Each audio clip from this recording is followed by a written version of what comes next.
Okay, so here's the fourth thing I'm going to want you to do. Remember, the first two are print out the newspaper articles where these quotes are that I used in this article. And those are on separate pieces of paper. Then I want you to on another piece of paper uh, do the correct citation for dollars over dominion and indicate to me whether or not UTSA has the book and in what form it has it. So that should be again on a piece of paper that has your name on it very neatly. And from this point, you'll kind of be creating a list. So here's the fourth thing I want you to do. If you look at footnote 3, you'll see an article by a world famous historian named Durara, and again, someone whose name I can't pronounce. And he has an essay in a book that my mentor at NYU, a guy by the name of Thomas Bender, edited. And he talks about transnationalism and the challenge to national histories. This is kind of the hot new thing in history, transnational history, where you frame your histories transnationally. And what we had commonly done, historians, when we looked at episodes like the Civil War, we just talked about the Civil War within national boundaries. We never thought about Mexico or Maximilian. And now that has been completely blown away. And the new hot thing in history is trying to fit events in U.S. history and to see how they fit within a global story. And sometimes you find a global story and sometimes you don't. But in my case, anyway, I feel like I have found a story that's transnational, that not only it talks about the interconnections, the profound interconnections between the French intervention and the U.S. Civil War. This is what I argue. So what makes it transnational is I've moved beyond the borders of the United States, and I'm looking at this incident, and you can see it from the title, in a North American context. That's why I call it the North American crisis of the 1860s. I argue it has to be seen as a continental crisis, not just a national crisis. So it's what we call framing. I've reframed the Civil War in a broader sense to bring Mexico into the story. Now, some of y'all might be thinking, what about Canada? Canada's in North America. And it's very interesting, but you'll see that when you read the article that I kind of blow off Canada because I don't want to deal with Canada. I just want to deal with Mexico. And you know what? You can do that. You just have to let your reader know, hey, I'm talking about North America, but I'm focused on the United States and Mexico. Okay, back to your assignment. Footnote number 3, there is an essay in a book of collected essays. It's called Transnationalism and the Challenge to National Histories. That's the essay. And it's in a book of essays that my mentor at NYU, a really great guy by the name of Thomas Bender, edited in 2002. So what I want you to do is I want you to see if UTSA has this essay, Transnationalism and the Challenge to National Histories. How can you find that out? Well, you see if we have the book. If we have the book, we should have the essay, right?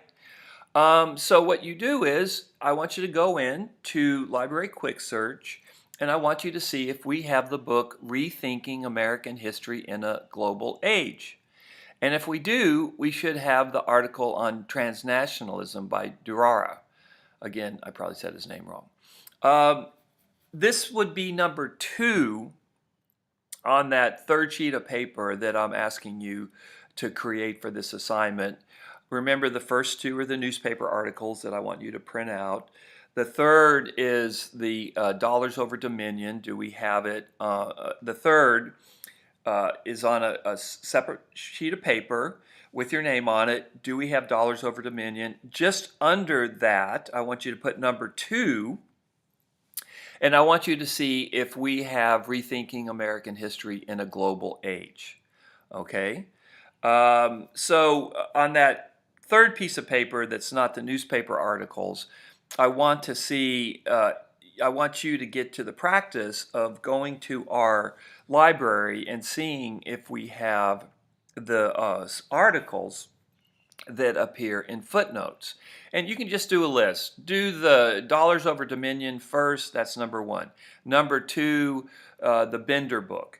Here's the other thing I want you to do, and this is important, and if you don't do it right, you're going to get counted off on your grade severely. Just as I did before, I want you to copy exactly the footnote as you see it here. I just want you to get in the habit of understanding how footnotes are done.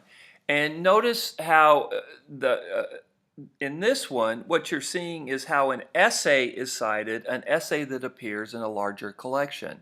So write it just as it appears here. And then, as you did with the previous book, I want you to indicate, and you can do this very, very briefly, does the UTSA library have this book? Could you go check it out? Could you go read it? Okay, so that's the fourth thing I'm asking you to do. Let's see. Okay, how much time do I have on this podcast? Here's the fifth thing I want you to do. Look at endnote number 5, Herbert E. Bolton. And he, very significant historian. He was doing a lot of this, what we call hemispheric framing of U.S. history in the 1930s. So kind of the thing that I was doing, or I'm trying to do, someone got there like 7 decades ahead of me. This guy named Bolton, very famous historian, very well-known historian. And he gave this talk where he was arguing to historians in the 1930s that they needed to think of events such as the Civil War. They needed to think of them in a hemispheric context, what he called Greater America. That historians needed to think about the interactions between the United States and the other countries in the hemisphere. Interestingly, Bolton, he was very famous at the time, but for reasons that I don't have a lot of time to go into, but probably most importantly World War II and the Cold War, U.S. historians lost the hemisphere and they took their eye off the ball. And instead of thinking hemispherically, U.S. historians did just the reverse, and they started to look at things like the Civil War strictly within the boundaries of U.S. national borders. You can even see this with maps of Civil War maps. A lot of Civil War maps don't even have Texas in them. So visually, you can see how historians lost the hemisphere. So I'm part of a generation. I'm not the only one. My mentor's part of that as well. We're part of a generation that 70 years, almost 80 years after Bolton, we're trying to answer his call, which is kind of very interesting, and it's actually, I think it's really cool. We're not doing exactly it the way he would have done it, but the idea is the same, that when you look at U.S. history, you need to think about how it fits into a hemispheric framework. Okay, so I'm going to stop the podcast here and give the assignment in the next podcast.